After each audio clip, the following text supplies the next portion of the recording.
This is Jordan Tower with JT News. Make sure you smash that like button, smash that subscribe button. Well, T-Pain performs on his Wisconsin tour.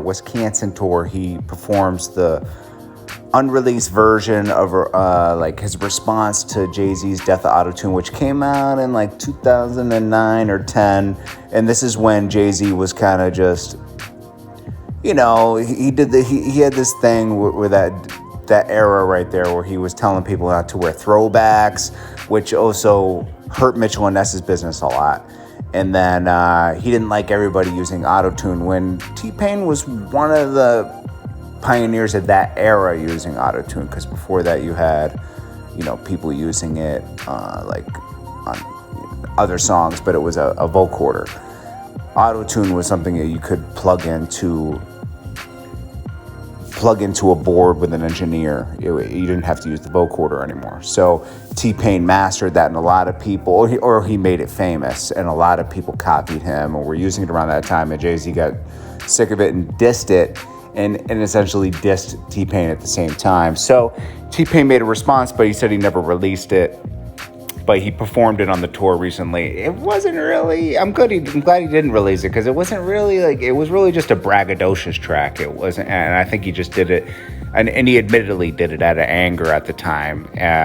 Not even anger towards Jay-Z, just feeling like someone he looked up to didn't approve of what he was doing. Now, that'll transition into Jay-Z being disrespected by, totally different story, but Jay-Z related. Kevin Gates disrespects Jay-Z and Beyoncé on a new track. He's talking about, it's really disgusting, man. It's like, and you could tell Kevin Gates is going through something right now with his girl, because they just broke up, and he's hurt. And, he's just going at everybody on this track. And on this one, he's saying, Beyoncé is so beautiful, I'd take her from Jay. It's like, it's just like, they're married, bro. It's like, you're going a little... way too far, okay? And when you're doing stuff like that, you have to understand that, Jay-Z is way more powerful than a Kevin Gates, as we know, and so is Beyonce. And you could be stopping a lot of things coming to you by disrespecting them in that way, disrespecting their marriage by saying you want his wife. It's like, a lot of people wouldn't take kindly to that, so you could be stopping things from behind the scenes. All Jay-Z has to do is tell people, don't do business with him, he's this. And that's it. I've seen that happen before, where people lose deals and they don't even know it, that someone was interested in doing a deal with someone on the table because somebody else that had a little more power and a little more influence stopped it from happening. That's why you don't want to play with stuff like that. What's the point? But Lloyd Banks promotes Cody too. He said things are about to get very interesting. His next album is coming out this summer. And who was trying to battle him recently?